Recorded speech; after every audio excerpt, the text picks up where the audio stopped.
Tudo bem, companheiros? Como é que estamos? Nosso primeiro vídeo. Não sei se vocês já repararam no templo maçônico. Toda vez que quem teve a oportunidade de entrar no templo maçônico, visualizou as telas, né? Quando começou a visualizar os tetos, né? Viram lá vários planetas, estrelas, né? Várias constelações. É uma coisa assim, meio bizarro, muito novo, tudo cheio de símbolos. De onde veio todas essas informações, todos esses símbolos? Qual o significado desses planetas na abóbora celeste? Qual o significado do Sol e da Lua, né? Os zodíacos estão representados na abóbora celeste? Quer dizer, tem várias informações, várias nuances e segredos nesse todo o nosso processo da maçonaria, que é uma coisa muito bonita e tudo vem histórico, tudo tem história, tudo tem alguma coisa associada, tudo tem alguma coisa, uma passagem na Bíblia, tem uma passagem dos nossos antigos mestres construtores, né? Então todas essas informações elas estão preservadas e lembrando aí que nós estamos uma instituição quase milenar, né? Temos várias épocas. A maçonaria foi passando por diversas épocas, diversos problemas durante todos os anos e ela tem atualmente, né, no nosso século XXI, ela se manteve, né? É uma das coisas que e aí não só manteve a história, como manteve todos os seus segredos maçônicos, né? Então vamos fazer essa bela viagem no templo maçônico, olhando para cima, no teto, a nossa abóbada celeste.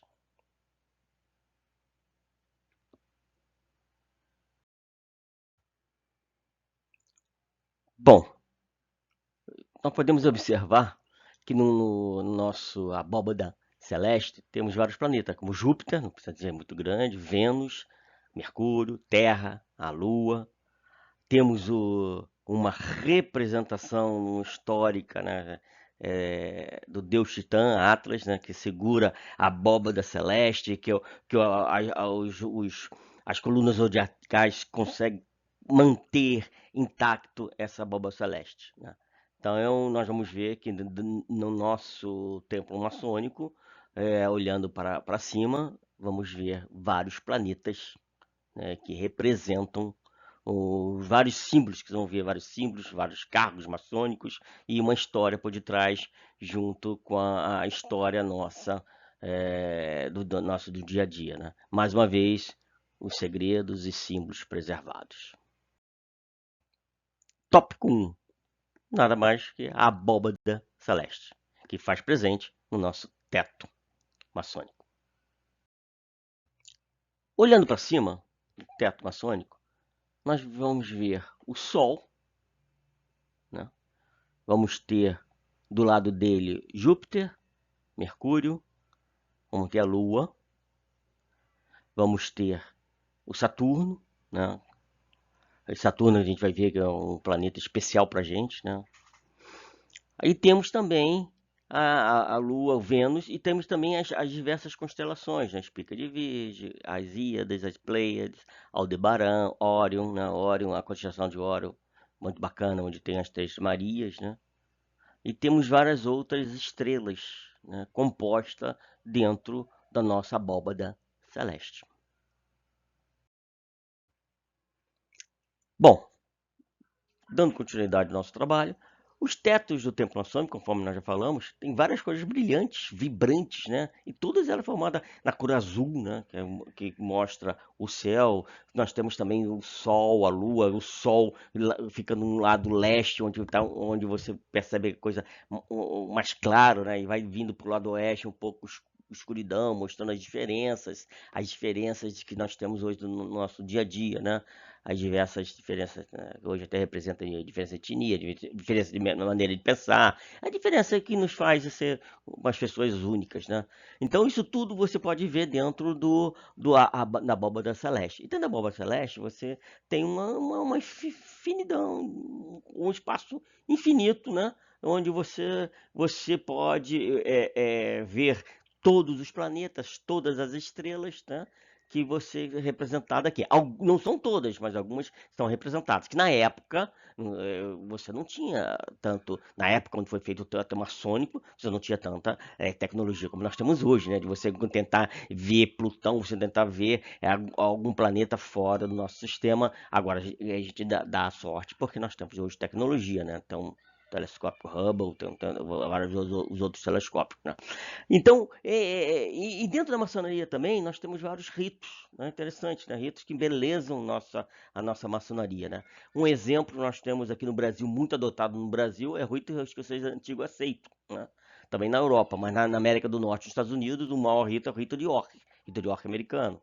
Então, temos várias maneiras, tudo tem a sua particularidade de ser, mas na verdade é um pedacinho de cada coisa que embelezam a maçonaria. Mas por que eu estou falando do rito escocês aceito? Tomar muito cuidado, porque no rito escocês aceito, a abóbora celeste ela é sustentada pelas 12 colunas, né, zodiacais, né, com 12 colunas zodiacais, com formato de coluna jônica. Nós vamos ver depois como é que é feito. Coluna jônica é essa coluna que vocês estão vendo aqui, né?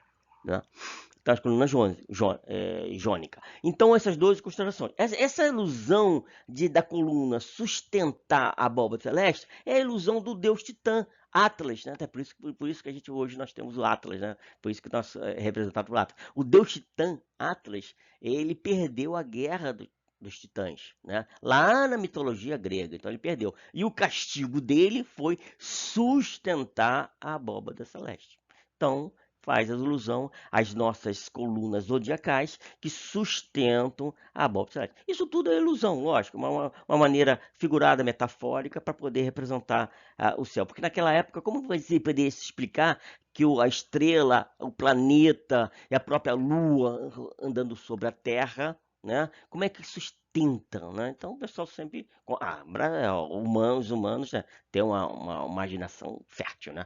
Então essa mitologia grega, então, você expande todo tipo dos seus sentidos, né? Mas é importante dizer, né? Como é uma coisa infinita, então o comprimento da abóbada celeste, do Oriente até o Ocidente, né? Do tempo maçônico, largura, do norte ao sul, profundidade, superfície ao centro da Terra e altura da Terra até o céu. É o que essas dimensões. É só para dizer que a dimensão é muito grande, né? Então, temos aí uma grande representação da nossa abóbada celeste, uma coisa muito fantástica, que é só você ver no teto maçônico, né?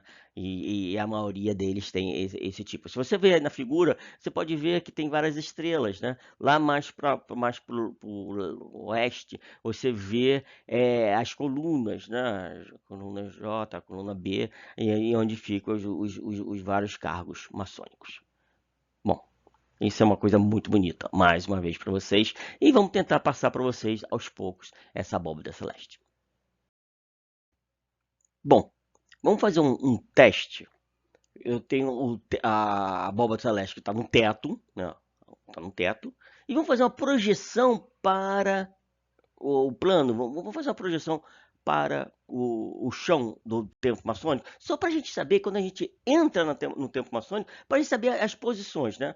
Então aqui, se você for ver, aqui é onde que entra no templo maçônico, a entrada maçônica. E você está vendo agora o teto, tá? Mas aqui você entra, ou se você for em frente, você vai ver a parte leste, aonde tem o sol, aonde fica o chefe do templo maçônico.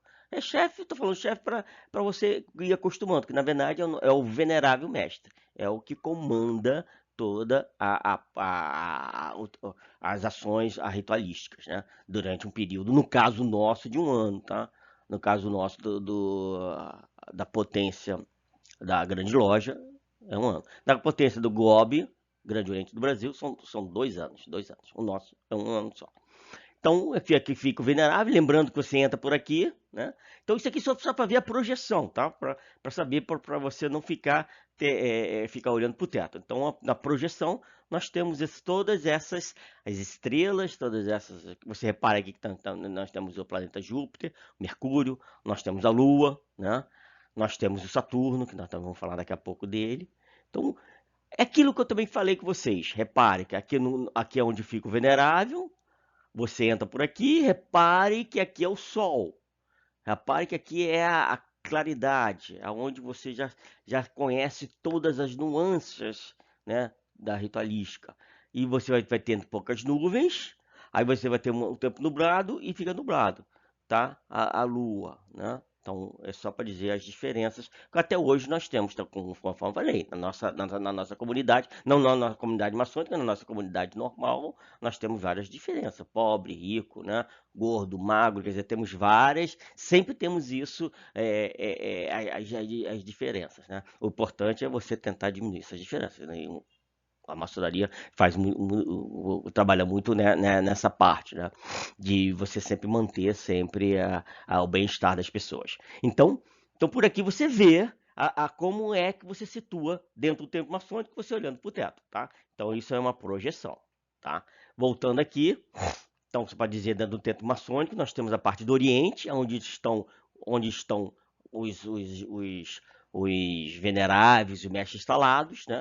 E aí temos a parte do Ocidente. E dentro do Ocidente temos a subdivisão de Norte e Sul, né? Então, aqui você vê a posição do templo maçônico, onde aqui nós temos aqui o venerável, os pasto-master, os mestres instalados, né? Nós temos aí, nós vamos ver que no nosso caso aqui não é a gente falar sobre os cargos, mas nós temos o secretário, nós temos o orador, temos a balaustrada, onde separa, fundamental, onde separa o que é o Oriente do Ocidente. O Oriente é o lado leste, onde nasce o Sol, e o Ocidente, né, é o lado oeste, onde você dá a entrada da loja, né, tá na loja. E aqui dentro aqui você divide o lado norte e o lado sul. Então, isso aqui é só para você se posicionar dentro do templo maçônico. Mas o mais importante, você olhando para o teto, você vai ver o Sol. Nessa área aqui que você está localizada, você vai ver a Lua. Você vai ver o Saturno por aqui no meio, né? Você vai ver as estrelas nessas posições, tá bom? Isso é só para você ter uma ideia, né? E lembrando que você tem aqui a rosa do vento, onde mostra, ó, o norte, sul, leste, oeste. Essa é a posição do templo maçônico. O templo maçônico tem que ser construído dessa forma para você colocar, ver. O lado oriente é onde nasce o sol, tá? Então, o sol nasce do leste e morre no oeste. Por isso que nós temos aqui claro e escuro. Tá? Então, uma posição. Agora vamos falar sobre os cargos. Bom, o venerável mestre, que é o chefe da loja, fica, é o mestre, fecha e mestre da loja, fica no lado leste, no oriente, e seus ajudantes, que é o primeiro vigilante e o segundo vigilante, ficam no lado norte, cuidando dos aprendizes maçônicos, que são as pessoas que entram para a maçonaria, né? E lá do sul é o segundo vigilante, que cuida dos companheiros mestres. Lá na maçonaria nós vamos ver que temos 3 graus, né? O que você entra como aprendiz maçom, lógico, aprendiz, você é aprendiz, você está iniciando agora, está nessa escalada, está subindo a escada. Depois você passa para companheiro, aí você vai para o outro lado, lá do sul, né? Que quem vai cuidar de você, aí vai ser o segundo vigilante. No aprendiz, quem cuida é o primeiro vigilante. E os mestres, vocês são todos, e principalmente os veneráveis mestres, cuidando de todo mundo. E onde ficam os mestres? Bom, o aprendiz, companheiro, e o mestre fica ou no lado esquerdo ou no lado direito, ocupando os cargos maçônicos. Então, isso aqui é só para você ter uma ideia, quando você entra no templo maçônico, para você visualizar como é que você vai ver o teto, né? O teto, a abóbada celeste, apenas para você servir como referência para você. Então aqui é o templo maçônico, você vê aqui a disposição dos cargos, esses aqui são os diversos cargos que nós temos. Os principais, que eu já acabei de falar para você, venerável, mestre, primeiro, segundo vigilante, né? Temos outros cargos, tesoureiro, lógico, tem que ter tesoureiro, né? Não precisa nem dizer para você, toda instituição tem que ter alguém, porque a gente não vive nesse mundo capitalista, a gente tem que pagar, não tem que ter alguém que controla toda a entrada de dinheiro, toda a entrada dessa instituição, belíssima instituição. E lógico, também nós temos orador, nós temos também as pessoas, temos o mestre de cerimônia, o mestre de harmonia, quer dizer, tem vários outros cargos. Que não é o objetivo dessa apresentação, que depois a gente pode até comentar sobre isso, mas o mais importante dizer para você são onde ficam as pessoas, quem são os responsáveis, quem conduz a loja é o venerável mestre, que fica no Oriente, e ele precisa de seus delegados, ele precisa de ter vamos dizer assim, o venerável mestre é o gerente, e temos que ter os gerentes setoriais, né? Um que cuida da parte do aprendiz, outro que cuida da parte dos companheiros. Então, são o primeiro vigilante e o segundo vigilante. São eles que apoiam toda a instituição, né? Durante essa jornada do veterinário mestre, tá? Bom, eu tentei passar para vocês aqui a localização para você saber quem é que fica, os cargos e principalmente você olhar para o teto para você visualizar que cada um tem a sua responsabilidade e cada um é representado por um planeta, por uma constelação ou estrela, né? Então isso aí a nossa simbologia. Seja bem-vindo ao país, à instituição maçônica. Bom, deixa eu falar um pouquinho, que também não é o objetivo dessa aula, mas é interessante sempre passar um pouco para não ficar assim meio jogado, né? A maçonaria começou muito lá na Inglaterra, na Escócia, aí na Irlanda, ela veio descendo para a Europa, França, então ficou muito firmado, muito alojado no hemisfério norte, né? No hemisfério norte. Então, todas as nossas características, inclusive coisa assim que, por exemplo, a espada que foi introduzida na maçonaria, que como também foi introduzida também a balustrada, né, que separa Oriente e Ocidente. Isso são todas influências francesas que nós tivemos com a Europa, né? Um exemplo que eu te dou para você é o seguinte: se os maçons vieram, a origem é do mestre dos construtores, dos pedreiros, né? Por que teria a espada, né? Um fato muito interessante. Tem por causa da influência francesa, né? A gente vai ver da família Stuart, né? Então, tiveram várias influências. Como também a França era muito religiosa. Então, ela introduziu também na maçonaria a balustrada, onde separa, coisa que vem lá da igreja, onde separa o Oriente do Ocidente. Então, muitas das coisas vieram das influências dos países da Europa, né? Da religião, né? Da religião católica. Muita coisa bem influência, principalmente dos franceses. Quer dizer, isso é um outro assunto. Mas é importante dizer o seguinte: aonde se desenvolveu a maçônica foi no hemisfério norte. Então, nada mais correto, lógico, de eu representar minha abóbada celeste, o meu teto maçônico, com a abóbada, com o fiel do céu no hemisfério norte. Né? Tem algumas estrelas que a gente não vê aqui no Brasil, ou se vê é muito rápido, né? É uma passagem rápida, ou então, ou se a gente consegue ver é através de algum instrumento. Então é importante dizer o seguinte, então é importante dizer que a nossa abóbada celeste, ela é cópia fiel do céu do hemisfério norte, aonde se produziu, né? A maçonaria, os Estados Unidos, muito bem forte, a Inglaterra, a Irlanda, a Escócia e a Europa, tudo localizado no hemisfério norte, onde o pessoal tem uma visão periférica, uma visão ampla do céu do hemisfério norte. Né? Coitado, do hemisfério sul foi delegado. Mas, então, é cópia fiel. Tem alguns casos que na maçonaria que o pessoal resolveu colocar o templo maçônico, né, conforme a fundação da loja. Aí ele bota algumas estrelas que são mais dedicadas, mais bem vistas aqui no hemisfério sul. Mas aí é de conforme o rito e conforme a pessoa. Né? Então, vou dizer para você que as principais, na época, quando foi feito no teto maçônico, as principais os principais planetas, né, eram o Sol, Mercúrio, Júpiter, Vênus, Lua, Saturno, a espica de Virgem, o Arcturus, a Íades, as Pléiades, a Aldebaran, Órion, a Ursa Maior, Regulus, Fomalhaut, Antares e a estrela pitagórica. A estrela pitagórica não é uma estrela propriamente dita, é uma estrela representativa, tá? Que fica no lado sul, fica lá próximo do segundo vigilante. Então podemos dizer que essas são as principais estrelas, constelações, principais planetas encontrados no nosso templo maçônico, tá? E dizer para vocês que podemos dizer que é muito localizado na parte do hemisfério norte. Nós voltamos a falar, né? Tem vários símbolos, a maçonaria tem vários símbolos. O templo maçônico, então, representado por vários planetas. Mas por que tem tanto planeta? Agora tem um símbolo muito bacana, que é o Saturno, né? Por que que Saturno é uma coisa, é um planeta muito importante para nós? Além de representar a união dos maçons, né, através dos anéis, né, até através de uma cadeia de união, mas o mais importante do Saturno é para dizer para a gente que ele representa muito uma linha do tempo para a gente. Porque é o seguinte, por quê? Não sei se vocês lembram, o planeta Saturno, até 1610, ele não tinha anéis. Ele não conhecia a existência dos anéis no planeta Saturno.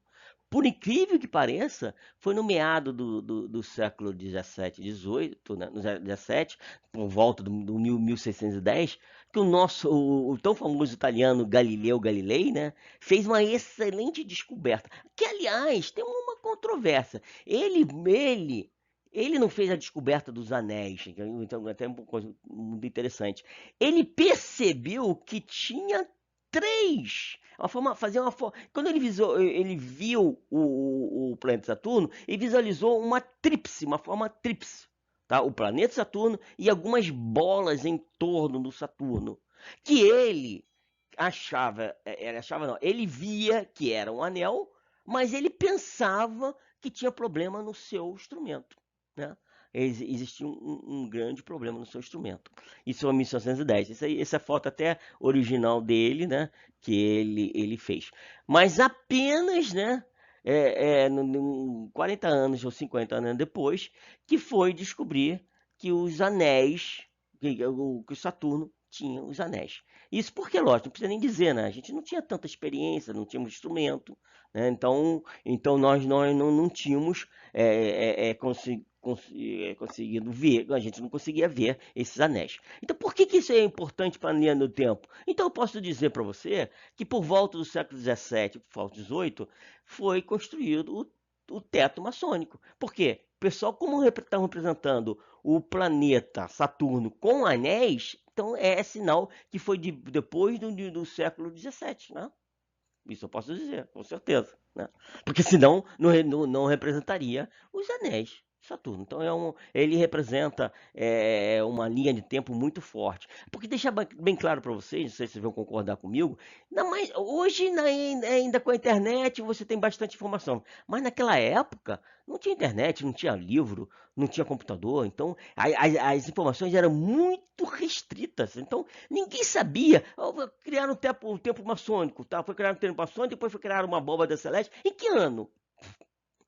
Ninguém tem o certo. Algumas atas, alguma escritura, alguns papiros encontrados ao longo desses tempos em bibliotecas que foram tirando as nossas dúvidas. Então, quando foi construído, ninguém sabe, mas nós podemos dizer que foi depois do século XVII por causa dos anéis de Saturno. Quer dizer, uma coisa bacana que faz parte da linha do tempo, além de representar a união do maçom. Então, essa abóbora celeste, quando você vê o planeta Saturno, tem uma simbologia muito forte para o nosso templo maçônico.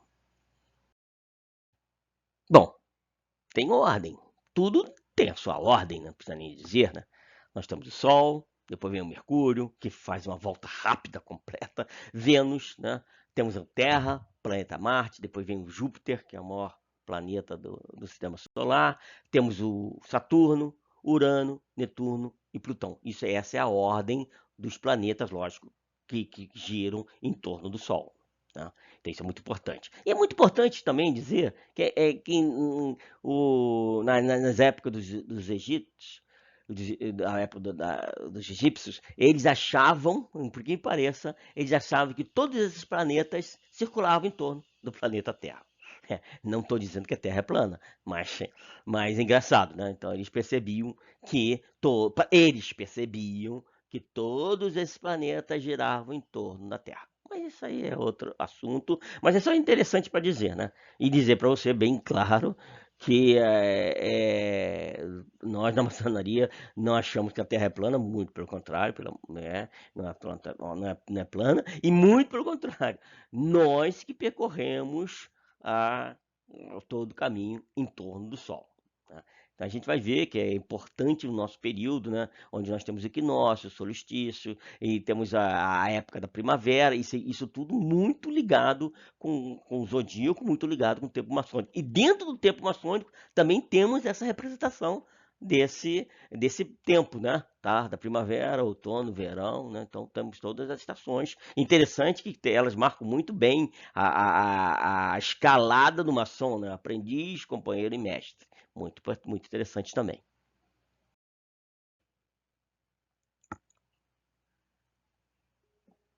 Aí nós estamos vendo a figura no sistema, né? Sistema planeta solar, que é muito interessante. Reparem, Mercúrio como corre, ele faz uma volta rápida em torno do Sol. Vênus faz uma volta perfeita, né?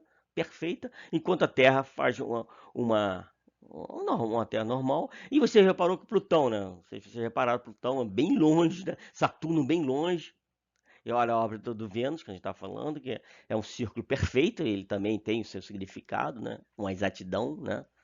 E é muito interessante. E repara a velocidade de Mercúrio, né? Mercúrio, que também percorre muito forte, muito veloz em torno do Sol. Né? Isso é uma coisa muito interessante para a gente. E reparem, por que está sendo cortado aqui Plutão, Netuno, Urano e Marte? Ah, peraí, vamos ver. Plutão, Netuno e Urano, eles não fazem parte do templo maçônico. Mas por que não fazem do templo maçônico? É fácil, né? Isso aí também é interessante, assim como Saturno, né? É interessante dizer que eles também marcam uma linha do tempo. No caso aqui, vamos falar na ordem, né? Urano. Urano só foi descoberto no século XVIII. Como nós não tínhamos equipamento suficiente, Urano era totalmente desconhecido nessa época. Não era visível a olho nu. Então, por ser não ser visível no, e pela falta de equipamento, Urano não existia. E por esse motivo, não era representado no tempo maçônico. A mesma coisa, Netuno. Netuno só foi conhecido em 1846. E a mesma coisa Plutão. Plutão só em 1930, aí já é século XX. Quer dizer, então não tinha condições de você representar, a não ser se o cara seja futurista, viajante do tempo, né? Aí trouxe essa informação e vou botar isso no tempo maçônico. Não, não é isso também, não é assim também. Nós também não somos tão espirituosos quanto a isso, não. E Marte? Marte a gente conhecia, né?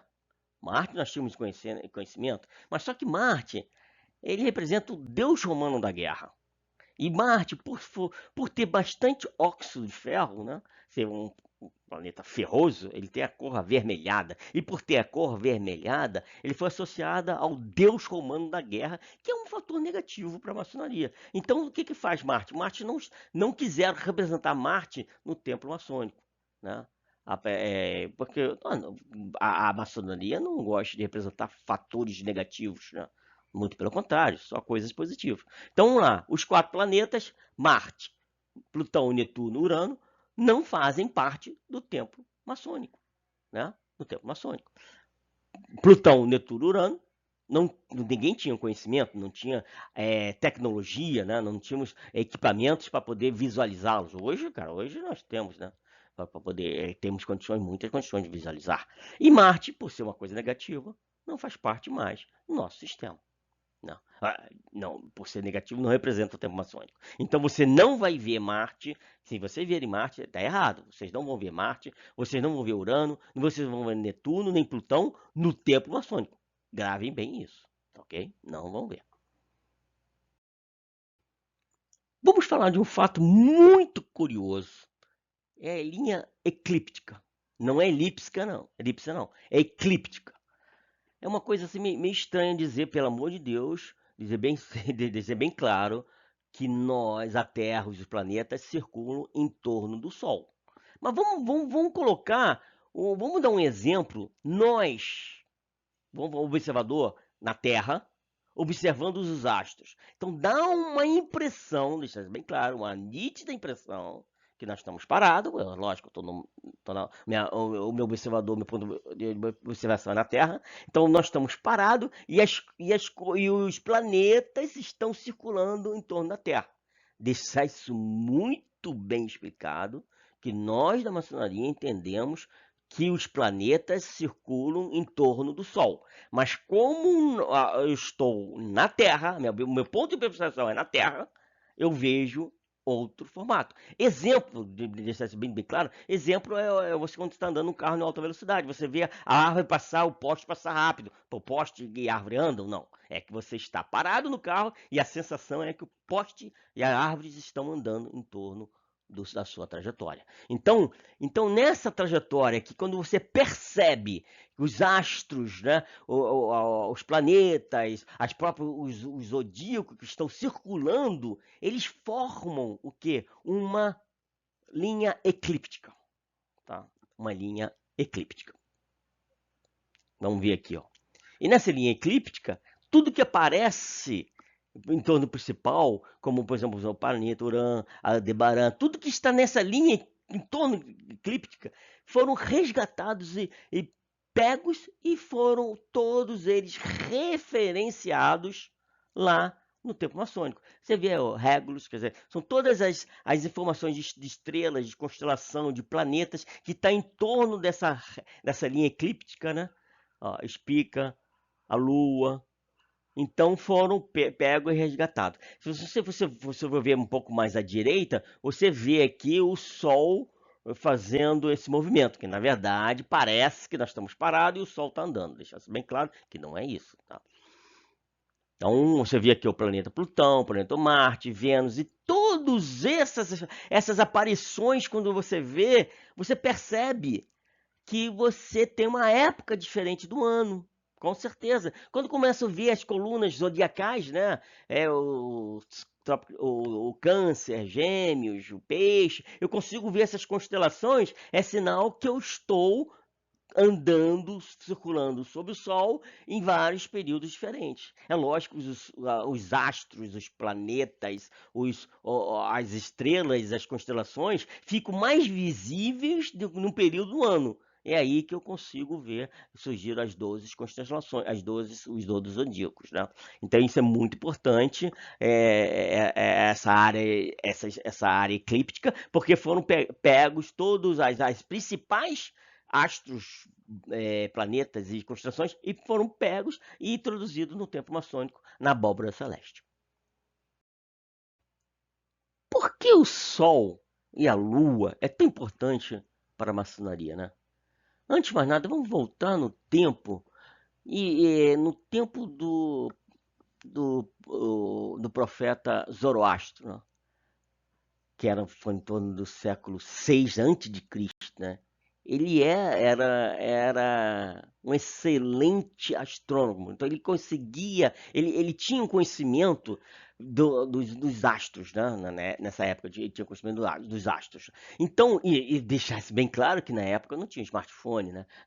Na época não tinha Apple Watch, nenhum tipo de qualquer relógio digital, um relógio digital, né? Então o pessoal tinha uma dificuldade de saber o período, né? Não só o ano, como também o período do horário. Como é que eu vou saber? Não, hoje são 11 horas. Não, então o pessoal tinha um conhecimento das posições, dos astros, das posições das estrelas, das constelações, e sabiam perfeitamente, junto com a posição do Sol, o período, o horário. Então, no caso do tempo do Zoroastro, ele tinha esse grande conhecimento. E o trabalho dele, ele começava realmente de uma forma britânica. O trabalho começava do meio-dia e finalizava à meia-noite.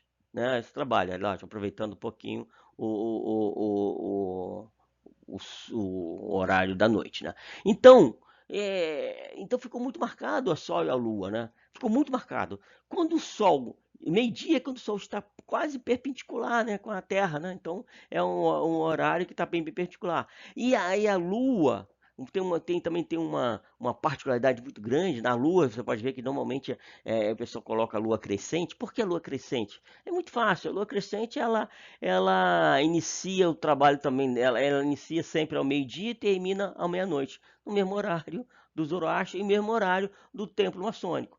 Só que metaforicamente, dentro da maçonaria, metaforicamente, porque ninguém vai entrar meio-dia, não tem nem condições hoje, e sair meia-noite, não tem nem no tempo maçônico, num trabalho de ritualista, ninguém tem condições. Mas nos rituais, nas informações, conforme o pessoal vai falando, o pessoal vai dizendo que o nosso trabalho é de meio-dia à meia-noite.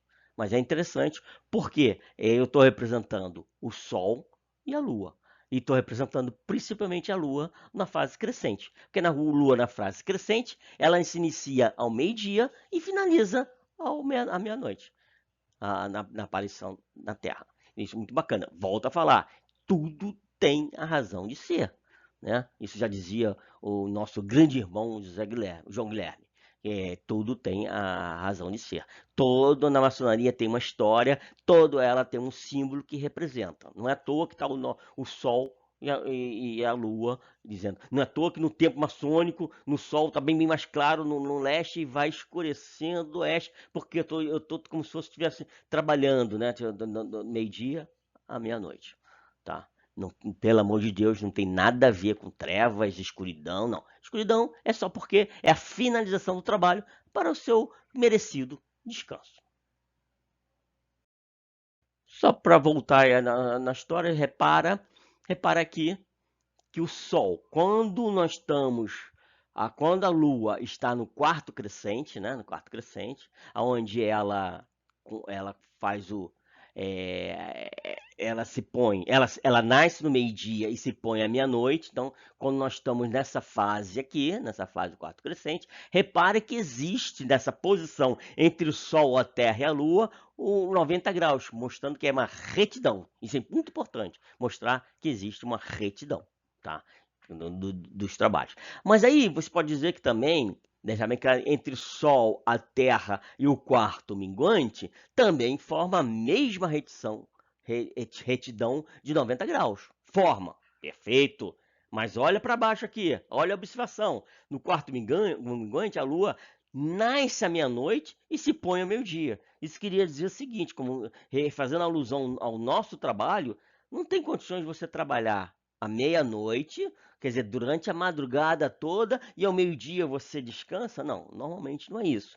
O correto é você trabalhar ao meio-dia e se pôr à meia-noite, terminar os trabalhos e começar o descanso. Por isso que a quarto crescente, ela representa a maçonaria. Voltando, Júpiter, né? Vamos falar um pouco de Júpiter, que também faz parte da abóbora celeste, está lá no templo maçônico, lá no teto do templo maçônico. Júpiter é imponente, né? Júpiter é grande, né? Um astro grande. Lógico que ele tinha que ser representado como o maior deus, né? O maior deus do Olimpo, né? O Zeus ou Júpiter, né? Aí tem um problema, né? Entre a mitologia romana, Júpiter era considerado o rei dos deuses e o deus do Olimpo.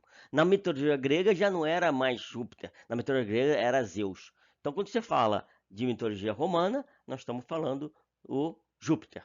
E na mitologia grega, nós estamos falando de Zeus. Zeus é imponente, é um grande deus, é deus dos deuses, né? Por isso que a gente é representado pelo Pastemaster, né? Pelo Pastemaster.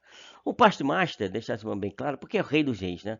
Você, conforme na maçonaria, você vai galgando cargos, né? Vamos começar do. Tem vários cargos, mas vamos começar do segundo vigilante. Você passa a ser segundo vigilante, passa a controlar os companheiros maçons. Depois você passa a ser o primeiro vigilante, você passa a controlar o aprendiz maçom. Depois você passa para venerável mestre, né? Que é o gerente, que é o chefe na ritualística, o chefe do templo maçônico naquele período. Perfeito. Depois você vira o quê? Aí vem um outro para te assumir o teu cargo. Aí você vira um ex, né? Geralmente a gente fala o ex, né? Mas aqui a gente fala parte master, né?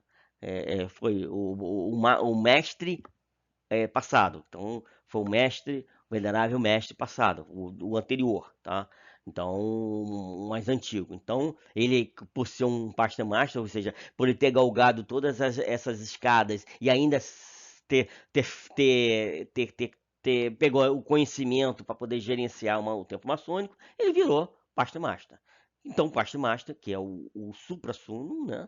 No caso, na maçonaria, nos graus nos nossos graus, né, de aprendiz, companheiro e mestre, ele é representado pelo deus Zeus, né, ou Júpiter, né, que é o supra-sumo, né. Então isso é interessante, né, tanto é que fica lá perto lá do lado lá do mestre, Venário Mestre, lembra do tempo maçônico? Se você volta lá a figura, vocês vão ver que Júpiter tá ficando perto do tempo maçônico, lá no lado leste. E uma coisa muito bacana, né, que também é conhecido na mitologia norueguesa, o Júpiter, ou Zeus, né, é conhecido como Thor, Deus Thor, Deus do Trovão, lembra disso? Quando a gente conhece Deus Thor, tem até na Marvel um filme sobre o Thor, né? Então, o dia do Thor, o dia dos Zeus é o Thor Days Thursday, que representa a nossa quinta-feira. Né? Então, muito bacana também a representação no dia da semana do Júpiter, Júpiter imponente, o Pasto Master também, então todas as coisas estão sendo interligadas e por isso que elas foram mostradas no teto maçônico. É a simbologia, é o símbolo a secretos que faz dessa maçonaria muito interessante. E nada é por acaso, tá? Nada é por acaso. Sempre tem algo a dizer, tudo tem a ver, né? Tudo se encaixa direito. Mais um planeta para contar a história. Reparem a trajetória de 88 anos entre a Terra e Vênus, né? Eles vão formando vários símbolos de 88 anos, formam um pentagrama, né? O pentagrama representa a divindade, né? E eu vou dizer uma coisa para você interessante do planeta Vênus, que ele forma, ele faz uma órbita justa e perfeita ao redor do Sol. Não é elíptica, é circular, é bem perfeita. Então isso representa muito a maçonaria. É ser justo, ser perfeito com as pessoas, com a própria instituição. Isso é uma coisa muito interessante. Então repara que de 8 a 8 anos eles vão fazendo as suas voltas, vão marcando territórios, vão marcando um pentagrama, lembrando da divindade. Né? Então o planeta Vênus é um dos planetas que você mais é representado no nosso sistema. E ele também faz parte do templo maçônico e o teto maçônico, né? A abóbada celeste. Reparar que Vênus está mais próximo do primeiro vigilante. Então, essa é mais um planeta para contar a nossa história. Hoje é só mitologia, né? Vênus era a deusa do amor, né? Da beleza, também conhecida como Afrodite na mitologia grega, né? É a deusa da fertilidade, da luxúria, e Vênus, essa deusa do amor, da beleza, era considerada, o nome dela era Freya, né? E aí por isso que é dia da Freya's Day, quer dizer, Friday é a sexta-feira. Quer dizer, tudo tem uma coisa muito importante, né? Muitos autores associam o planeta Vênus com o cargo do segundo diácono, tá? O planeta Vênus está mais próximo da Terra e, consequentemente, da Lua.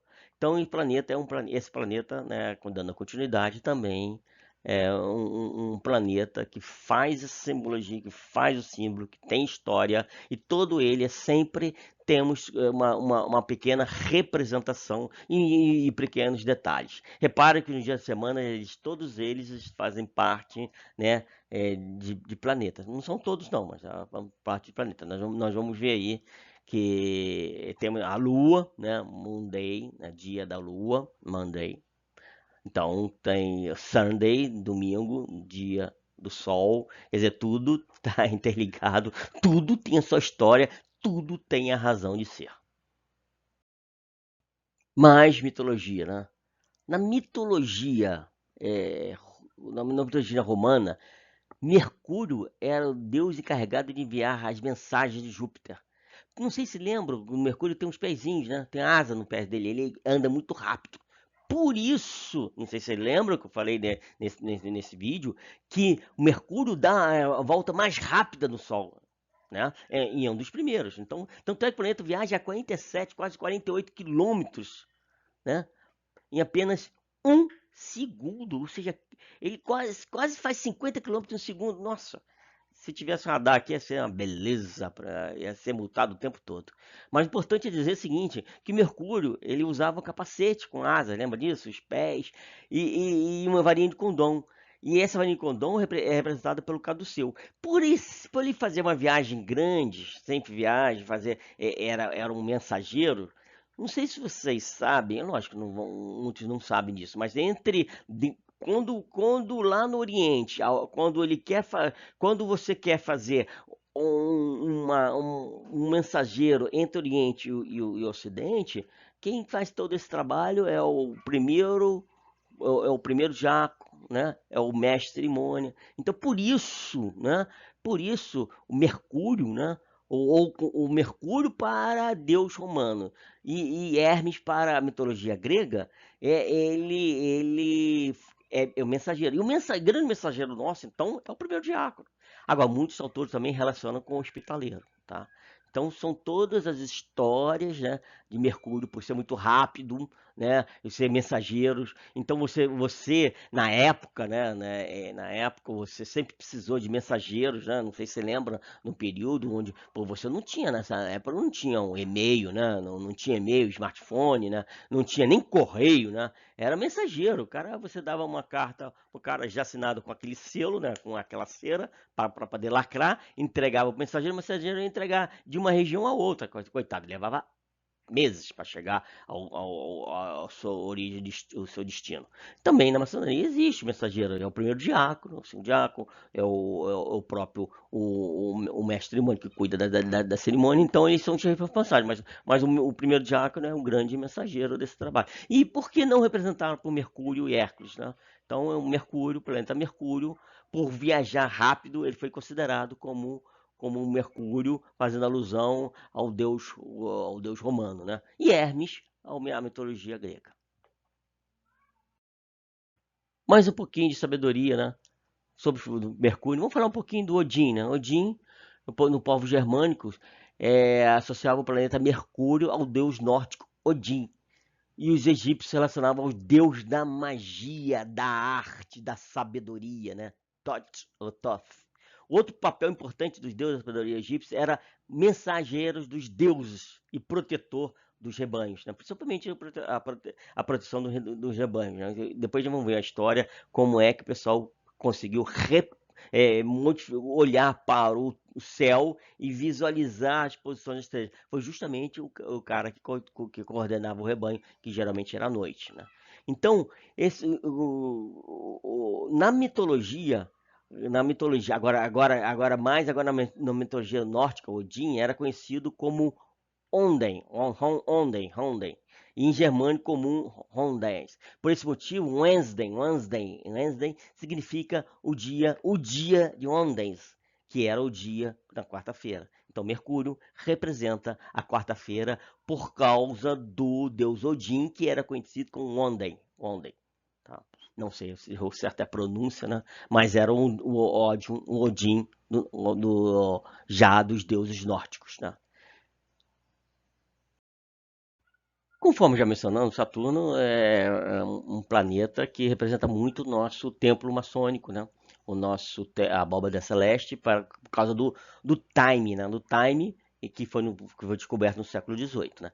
Mas na época, hoje, Saturno tem quase 7 anéis, né? São 7 anéis e 62 satélites. Hoje, conhecidos, se não descobrirem mais algum com o advento da nova tecnologia. Mas na época, quando foi descoberto, o Saturno tinha só 9 satélites, isso é bem claro, e 3 anéis.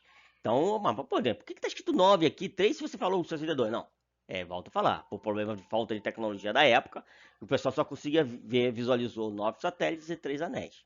Tá. Por que 9 satélites? Por que 9 satélites? Pô, é interessante, esses 9 satélites representam os cargos maçônicos. É muito interessante, né? O venerável mestre, como eu já falei, que é o que cuida, gerencia. O primeiro vigilante, o segundo vigilante, que são os braços direito e esquerdo, né? Do venerável, né? Aí temos o orador, temos o secretário, temos o tesoureiro, temos o chanceler, responsável pela chancelaria da loja, lógico, o mestre de cerimônia, o guarda do templo, né? Então eles representam esses 9 cargos, mestre venerável, primeiro vigilante, segundo vigilante, né? E os 3 anéis do Saturno, os 3 anéis do Saturno, que na época eram 3 anéis, volto a falar, né? Representam os nossos graus, né? O aprendiz maçom, o companheiro maçom e mestre maçom, tá?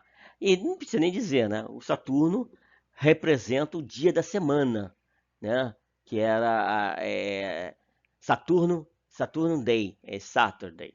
Então, é mais um conhecimento dos dias da semana. Lembrando que Saturno faz parte do nosso abóbora celeste, principalmente indicando o tempo, a linha do tempo. Mais uma vez, o Saturno, né?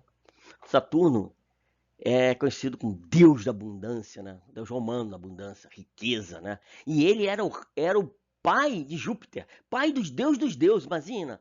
E ele é conhecido, na mitologia grega, ele é conhecido Cronos, né? Deus do tempo, Deus da cronologia, ele considerava muito a parte do tempo, do time, né? Por isso até faz parte a alusão do nosso, né? Da nossa linha do tempo, né? É justamente Saturno que a gente pode ver por volta do século XVIII que foi criado a nossa abóbada celeste, né? Então esse planeta representa a prudência, né? A paciência, a meditação e a solidão. Isso é muito bem claro. E o planeta Saturno, repara aqui que eu tenho um planeta Saturno e várias outras pessoas em volta do Saturno, porque ele representa a nossa cadeia de união, né? Representa todo mundo junto, né? Para poder fazer as nossas orações e ajudar esse nosso, principalmente, não só o mundo, principalmente o nosso Brasil, tão merecido e carente de informações, e carente de riquezas, e carente de harmonia, paz e tranquilidade. Bom, nós vamos falar, já falamos dos planetas, agora vamos falar das principais estrelas, as estrelas reais e guardiãs, né, do antigo Império Persa, né, que hoje é o Irã. Nós estamos falando do Império Persa, mas era 3.000 anos antes de Cristo, né? Então, conforme essas estrelas iam aparecendo, quando a Terra fazia o movimento, né, de translação com o Sol, então marcava períodos do equinócio, o período solstício, né? Então, conforme ia aparecendo essa estrela, o pessoal tinha noção correta do período. Lembrando que não tinha smartphone, Apple Watch, não tinha nada para você saber, nem horário, o pessoal não sabia horário, não tinha data, não tinha nada, não tinha conhecimento nenhum. Então era algo bem incógnito. Para você saber essa dificuldade, teria que fazer a transposição nesse período, para poder você ver a dificuldade que as pessoas tinham. Então, muitas das pessoas conheciam o período conforme as posições das estrelas, sendo que essas 4 estrelas foram as principais estrelas que marcavam os portais, o guardião dos portais, né, na época. Então nós vamos ver que como é que era. Então, um exemplo, a Aldebaran aparecia no período 21 de março, né? A Alfa Molhaut 21 de dezembro e Regulus 21 de junho, Antares 22 de setembro, cada um marcando seus respectivos equinócios e seus respectivos solstícios. E lembrando aqui embaixo, você aqui em cima, mais em cima, você vê essas estrelas, a localização dessas estrelas dentro do tempo maçônico. Repare que a localização delas, elas são coerentes, né? A Aldebaran, que faz parte do leste, ela está mais ao leste do templo maçônico, né? Da abóbada celeste. Você repara que Antares está a oeste, ó. Antares a oeste, não é isso? Você repara que a Fomalhaut está no lado sul e a Regulus no lado norte. Então, ela conforme elas vão aparecendo conforme a posição da Terra sobre o Sol, marcando as datas de equinócio e dado solstício, ela tem essas posições são preservadas na abóbada celeste. Então você repare que isso tem a sua razão de ser. Bom, falamos de solstício, falamos de equinócio, mas o que é isso, né? Repare que a Terra ela tem uma posição, ela é defasada do eixo dela de 23,5 graus, né? Então você vê que existe uma defasagem, onde você tem um período que você pega mais sol e um período que você pega mais a parte não iluminada. Se você reparar que conforme a Terra vai fazendo um movimento de translação com o Sol, se você reparar, você vai marcando épocas, né? Vamos dar um exemplo. Aqui você está nessa posição, você está no. Vamos falar na posição que nós estamos hoje, né? Hoje nós estamos no conforme você vai ver, né? Tem que ver a data que você for ver esse vídeo. Mas nós estamos aqui no mês de março. No mês de março, estamos no mês de Áries. Nesse março aqui é o equinócio. Como o Sol bate transversal, perpendicular, desculpa, perpendicular com a Terra, então o equinócio equi é igual, então, os dias e as noites têm os mesmos períodos. Aí, conforme ele vai rodando, não vai entender no mês de junho, ele entra noutra fase, no solstício de junho, solstício. No caso aqui, no hemisfério sul, né? Vamos atender o solstício de inverno, né? Mas no hemisfério norte é solstício de verão. Então, nesse caso solstício, os dias são maiores que a noite, né? A quantidade de iluminação da Terra. E justamente por causa do ângulo que a Terra tem, né? De 23,5 graus. E vai passando o equinócio, aqui ele fica bem perpendicular, né? Então os dias são iguais, que é a parte da Libra, e aqui faz todo esse movimento. Quando nós estamos no solstício de junho, lembrando que é celebrado no 24 de junho, é celebrado João Batista. Quando nós estamos no solstício de dezembro, nós temos o São João Evangelista. Então você vê aqui que você forma aqui vários trópicos, quando você está bem perpendicular, né? Temos o trópico de Câncer, a linha do Equador, que é a parte bem dividindo a Terra ao centro, e temos o tropicótico de Capricórnio. Então você vê aqui bem claro essa posição da Terra, né? Vamos ver aqui, a Terra roda em torno, deixar isso bem claro, em torno do Sol, deixar isso muito bem claro, né? E forma o verão e o inverno. Isso porque dependendo da época do ano, os dias são mais quentes, os dias são mais frios, né? E também dependendo do hemisfério, que é trocado, né? Por exemplo, hoje nós estamos num período, já passamos do verão, né? Mas lá no hemisfério norte está inverno. Então você percebe essas grandes diferenças, né?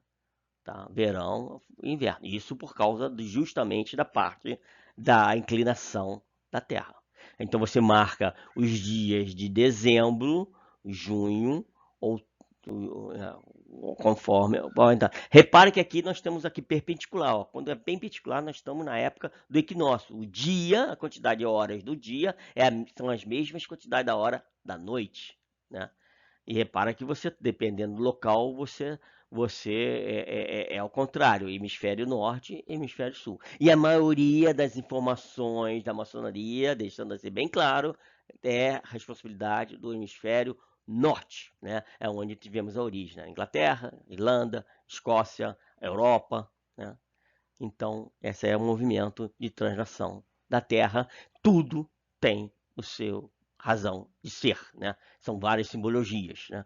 Então, deixa bem claro do hemisfério norte e hemisfério sul e as posições da Terra no Sol, gerando equinócio e solstício. E quem é que indicava nessa época eram as estrelas guardiãs, né? Do Império Persa. A título de curiosidade, né, o Stonehenge ele era um monumento pré-histórico de 3.000 anos de Cristo, localizado no sul da Inglaterra, formado por várias rochas pesadas de 25 a 30 toneladas, que indicavam perfeitamente o alinhamento do último pôr do sol da estação de inverno. Aí o importante é o seguinte, ele indicava o início da primavera, que é o início de toda a vida, né? É a primavera, onde floresce, onde vai começar a crescer, época excelente para plantio, né? Então, isso era muito importante para os povos antigos. Lembrando, gente, não gosto de ficar toda hora falando isso, mas é interessante sempre lembrar. Vamos lembrar no tempo antigo, né? Não tinha relógio, não tinha calendário, não tinha Google, né? Agenda do Google.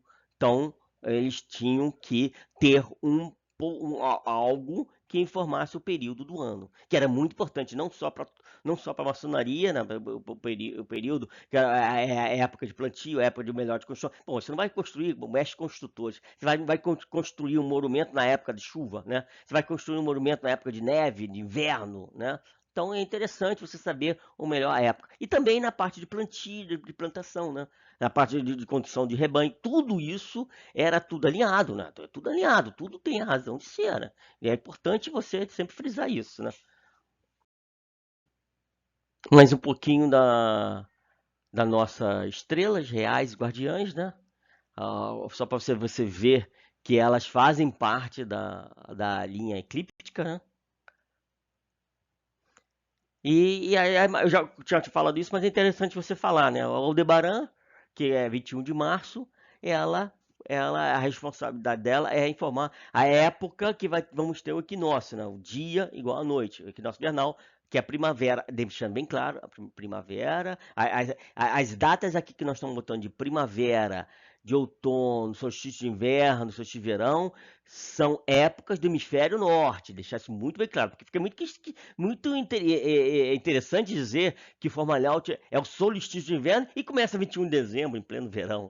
Então, deixar bem claro que o hemisfério norte e o hemisfério sul são contrários, né? E a maçonaria, a maior parte da maçonaria foi feita, a origem dela foi no hemisfério norte. Então, tudo relacionado à maçonaria é hemisfério norte. Então, Aldebarano, que nosso vernal primavera, representa o início da primavera, o Antares representa o início do outono, 22 de setembro, Formalhaut, o solstício de inverno, com o início do inverno, que é 21 de dezembro, né? E Regulus, solstício de verão, que é 21 de junho, lembrando, hemisfério norte.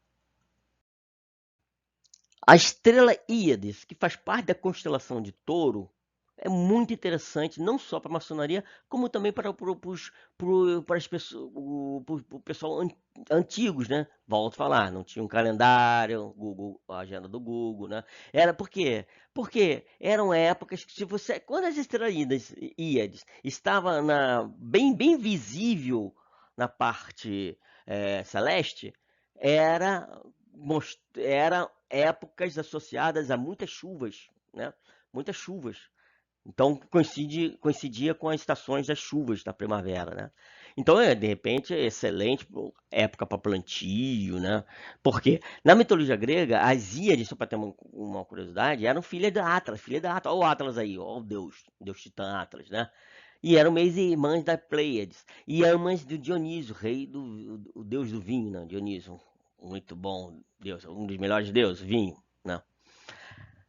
Então, então as Idas eram irmãs que nunca mais pararam de chorar após a morte do seu irmão. O irmão morreu, elas não pararam de chorar. Então, por isso, eram elas fazedoras de chuva.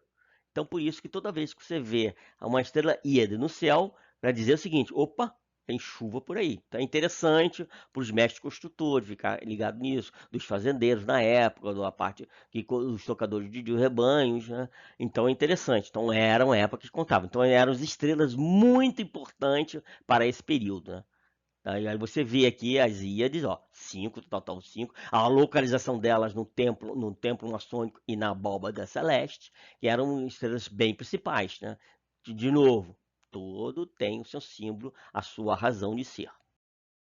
Outra estrela é a Pleiades, constelação de Touro, né? E é interessante que eram 7 estrelas que representavam esse grupo, né? Então você pode ver aqui, são grupos, as 7 localizadas aqui no templo maçônico, na abóbada celeste. E essas 7 Pleiades eram representadas por 7 irmãs, Alcione, Asterope, Seleno, Electra, Maia, Merope e Taiget, ou Taigeta. E todas eram filho também do casal Titãs, né? Do Titã Atlas. Esse Titã Atlas a gente vai ver sempre o tempo todo, né? Haja a disposição para fazer tanto filho, né?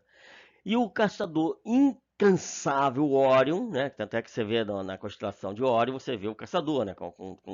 Ele lá com seu escudo, com sua lança, né? Você vê o caçador, que no cinturão do caçador tem as 3 Marias, né? Não precisa nem dizer, é importante, né? Mas ele era incansável e perseguia a mãe e as suas 7 filhas, por longos anos, ele fazia investidas amorosas. Júpiter transformou toda ela em umas pombas, né? Por isso que dá o nome do Pleiades, né? E voavam diretamente para o céu e tornaram-se estrelas, né? Isso é a história na mitologia. Agora, o mais importante dizer é que essas estrelas que compõem a Pleiade marcavam o quê? O início e o fim das estações para realizar o plantio.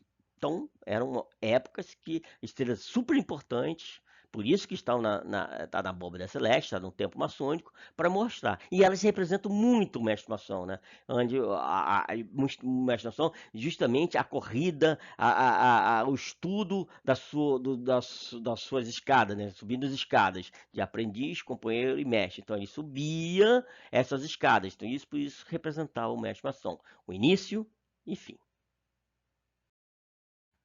Outra constelação importante é a constelação dos Pica de Virgem, né? Por que ela é tão importante?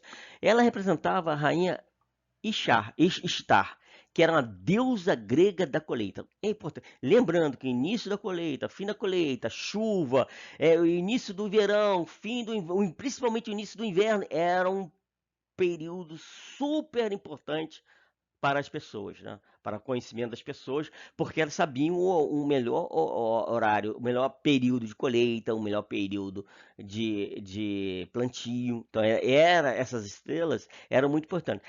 Essa estrela simbolizava a espica, que era trigo, né? Simbolizando o quê? A fertilidade, né? A prosperidade, a abundância. E, lógico, o segundo grau nosso de companheiro maçom. Então, ele representa o companheiro maçom e também o secretário.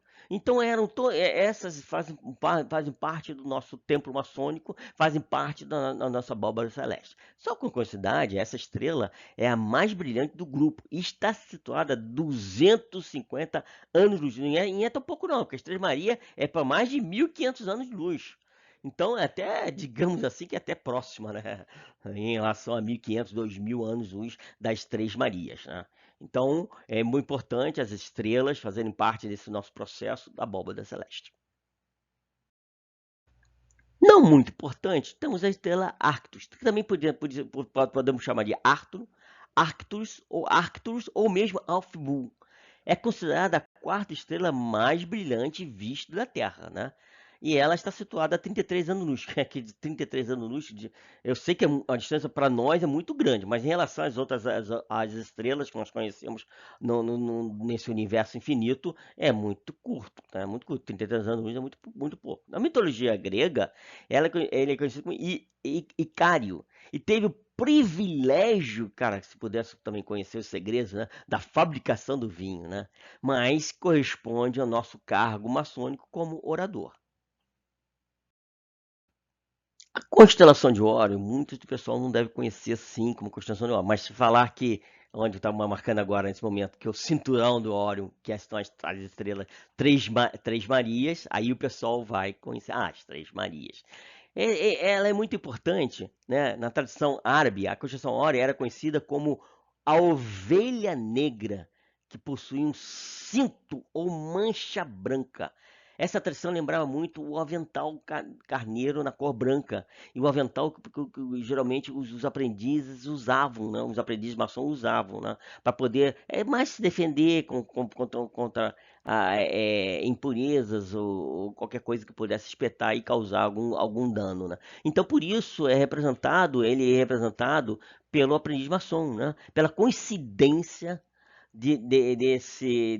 das Três Marias, Constelação de Horus, e pela idade de 3 anos do aprendiz maçom. Então, é interessante esse fato. E outra coisa, além das Três Marias, as Três Marias, é conhecida as Três Marias, ela tem três estrelas principais: Aunitak, Aunilan e Mintaka.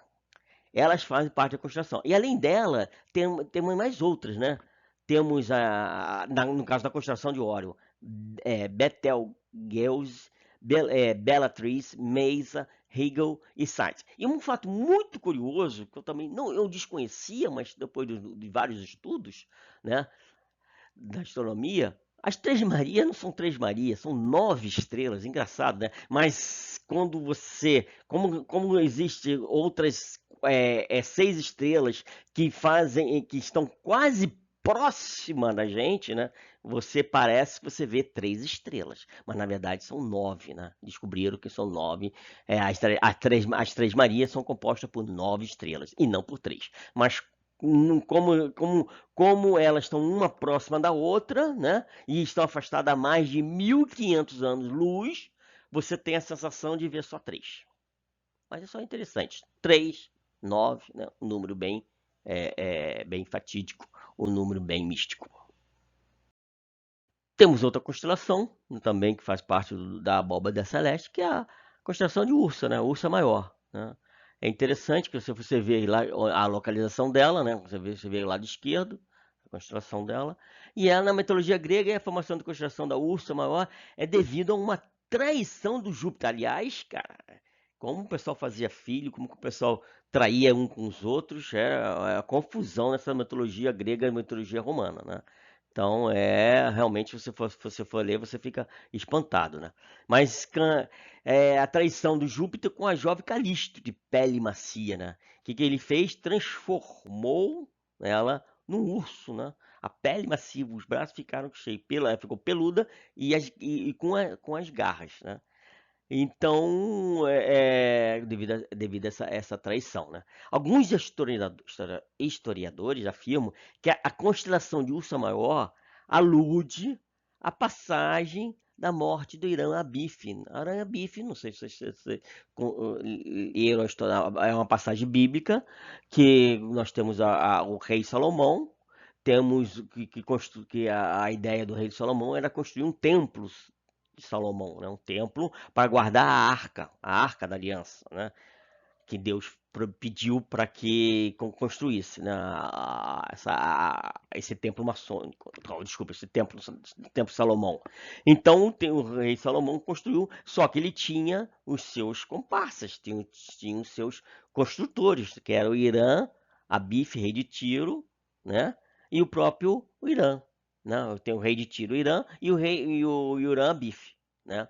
Que era ele era um grande construtor, e a especialista dele era justamente metais, né? Trabalhava com metais de bronze, era um grande artífice, né?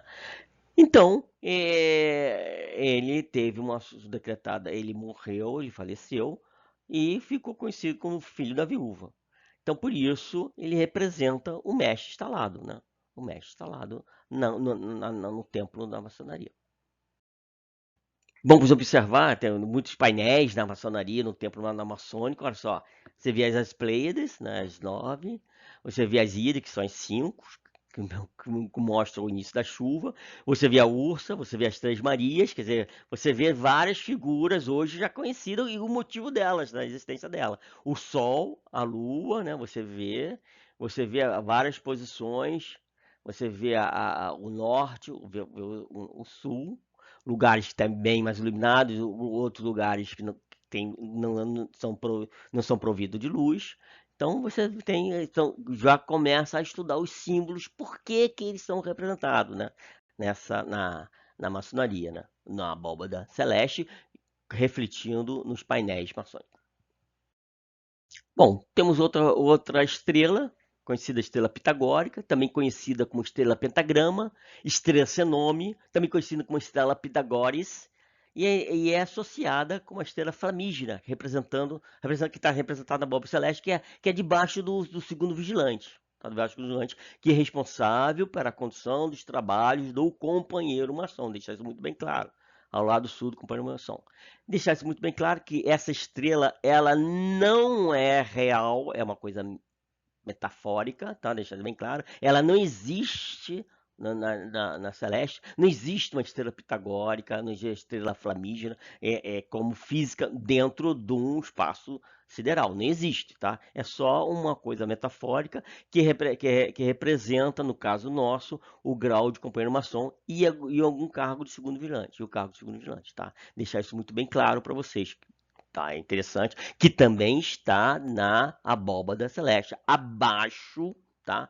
Ela está, na verdade, desculpa, acima, né? Acima do segundo vigilante. Está na descrição, todas essas informações vocês podem ver, tá nesse livro, né? Que conta uma história dos segredos, dos símbolos secretos.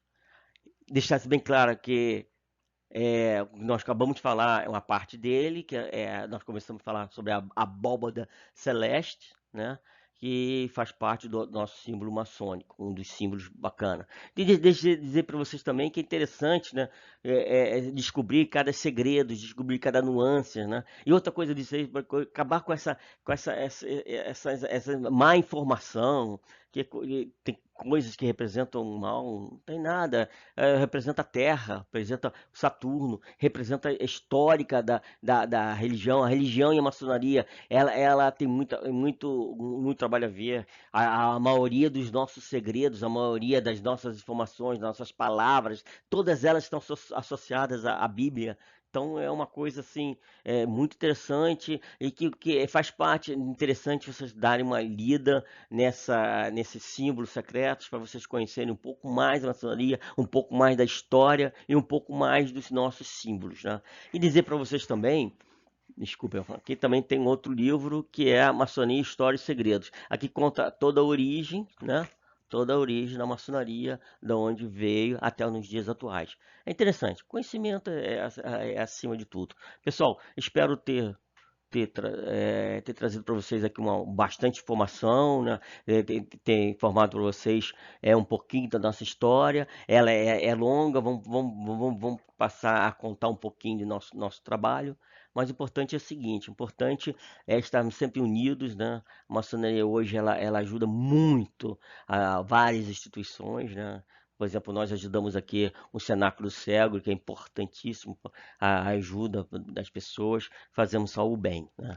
E dizer para vocês que cada símbolo está muito ligado com o mundo atual, muito ligado com a história do mundo, muito ligado com a religião, muito ligado com a Bíblia, muito ligado com um pouquinho de informação. Acho que o nosso maior segredo é confiar em Deus e ter Ele nos nossos corações. Pessoal, agradeço aí a cooperação e tenham uma boa leitura.